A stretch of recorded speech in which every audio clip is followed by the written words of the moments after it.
Norman Rockwell, America's beloved painter of cozy family scenes, hid a secret that could have shattered his legacy, and in 1964, he unleashed a canvas so raw it broke hearts, stunned a nation, and nearly cost him everything.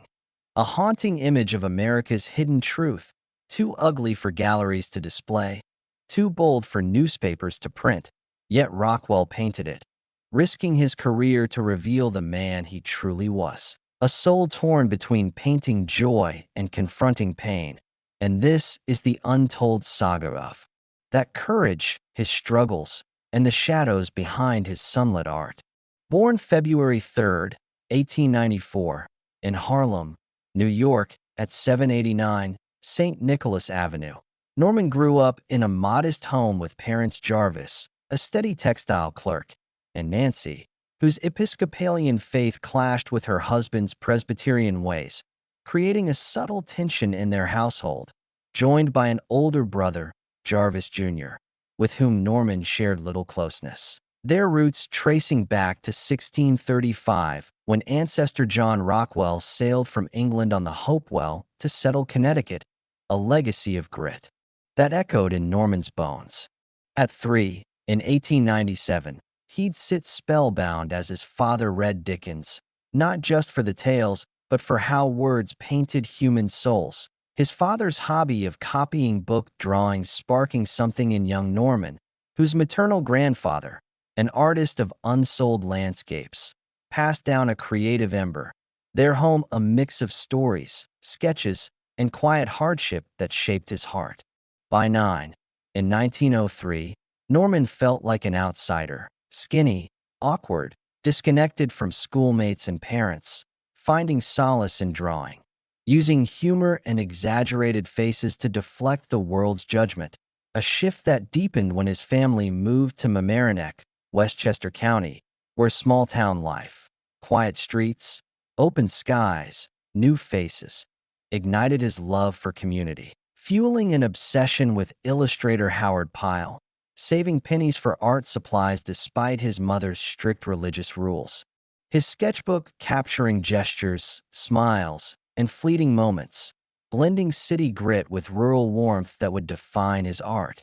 At 14, in 1908, he made a bold choice, leaving high school for the Chase School of Fine and Applied Art, commuting from Mamaroneck, his family scraping by to support him, studying life drawing with nude models, a shock for a boy from a pious home, before moving to the National Academy of Design in 1910, then the Art Students League, learning from masters like Thomas Fogarty, who taught storytelling through images, and George Bridgman, who honed his precision with the human form, realizing illustration, not fine art, was his calling, to craft stories that hit the heart. In 1912, at 18, Fogarty secured him a $150 gig illustrating Carl Claudy's Tell Me Why stories, a breakthrough that caught the eye of Edward Cave at Boy's Life. Commissioning camping guide art and over 400 scout illustrations, Norman, still a lanky 140-pound six-footer, rejected by the Navy for being underweight during World War I, but his career soared, becoming Boy's Life's art editor at 19 in 1913, an unheard-of role for his age, shaping the Boy Scouts' image with perfect uniforms, vivid expressions, and adventures that made their calendar America's top seller by 1929, his humility keeping him grounded despite fame. In 1914, he bonded with artist Clyde Forsyth at Boy's Life, working in a barn once owned by Frederick Remington, a sacred space where Forsyth urged him to aim higher, submitting to the Saturday Evening Post, a move that paid off in 1915 when Norman, at 20, relocated his family to New Rochelle, a hub for illustrators like J.C. Leyendecker, his idol, immersing himself in a creative world that fueled his ambition. In 1916, at 22, his first post-cover hit stands in May, a thunderbolt of success, followed by 6 covers by January 1917. Life magazine hailing the Post as America's greatest showcase, Norman's art at its heart. But fame overwhelmed him, leaving Boy's Life at 25 to focus on the Post, painting 25 covers and countless illustrations, battling self-doubt, once saying, "All I had was drawing, and it didn't seem enough," channeling his insecurities into art that made awkward, overlooked. People feel seen, a gift born from pain. That same year, 1916, he married Irene O'Connor, a teacher 3 years older, proposing impulsively at a New Rochelle boarding house. But their marriage faltered. Irene craved normalcy. Norman was consumed by art, their childless union fraying. Ending in 1929 after separate vacations, Irene filing for divorce in Reno, confessing she loved another, a blow that hit Norman hard despite his own flirtations. His public success masking private turmoil. His 25 post covers from 1916 to 1919, many with World War I themes like a boy eyeing a short soldier, cementing his fame while anxiety gnawed. Clyde noting Norman's vanishing acts, fearing obscurity. By 1920, his art matured, less cartoonish, honed by Bridgman's teachings. But the pressure triggered a nervous breakdown in his mid-20s, forcing a pause. His friendship with Leyendecker a lifeline, as brands like Jell-O tapped him for ads. His 1923 Smiling Family ads setting his warm style, working for Literary Digest, Country Gentleman, Leslie's Weekly, Judge, and Life. Balancing wealth and experimentation, though divorce in 1930 sent him to Alhambra, California, with Forsyth, where he met and married Mary Barstow, a young teacher, in her parents' garden, fathering Jarvis, Thomas, and Peter, but his mental health wobbled, hospitalized for nervous exhaustion. In 1933, his happy paintings hiding inner storms. A 1933 Europe trip with Mary and baby Jarvis, meant to spark inspiration, plunged him into depression, studying Rembrandt in Paris, but feeling like a fraud against the masters, dark thoughts of ending his life haunting him, a scar that lingered. In 1935, he illustrated Mark Twain's Tom Sawyer and Huckleberry Finn, traveling to Hannibal, Missouri, for reference photos, a rarity among painters, but later regretted subtle racial stereotypes in the 1936 and 1940 drawings, a misstep he'd confront as civil rights rose. In 1938, he and Mary bought a 60-acre Vermont farmhouse, seeking peace, but Mary's alcoholism worsened, Norman's journals noting her angry, distant spells, their river too cold for joy, his constant anxiety overshadowing their idyllic life. Therapy with Erik Erikson in 1939, a psychoanalyst who fled Nazi Germany, revealed his happy paintings as wishes for the warm childhood he never had, his mother's coldness leaving scars, giving his art deeper purpose. In 1942, inspired by Roosevelt's speech, he pitched the four freedoms: speech, worship, want, fear, to the Post, funding it himself when they hesitated, using Vermont neighbors as models. The 1943 tour raising $132 million in war bonds, over $2 billion today, seen by 1.2 million, though freedom of worship, showing diverse faiths and races, drew hate mail accusing him of communism, some southern cities banning it, yet its impact was undeniable. That year, a fire gutted his studio, destroying hundreds of paintings, props, and pipes. $100,000 in losses, over $1.5 million today. Rumors of arson from a neighbor dispute unproven, the town's gift of new pipes a small comfort.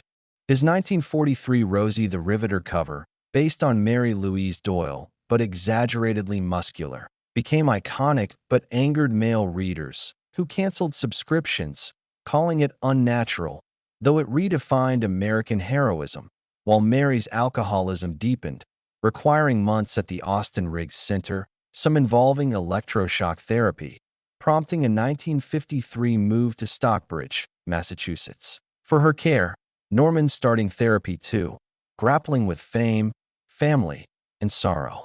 His 1946 autobiography, My Adventures as an Illustrator, shared his insecurities and perfectionism, but omitted darker truths. Possible amphetamine used to keep up with deadlines, his anxiety and depression masked by joyful art. His move to Stockbridge tied to Mary's psychiatric needs, not just peace.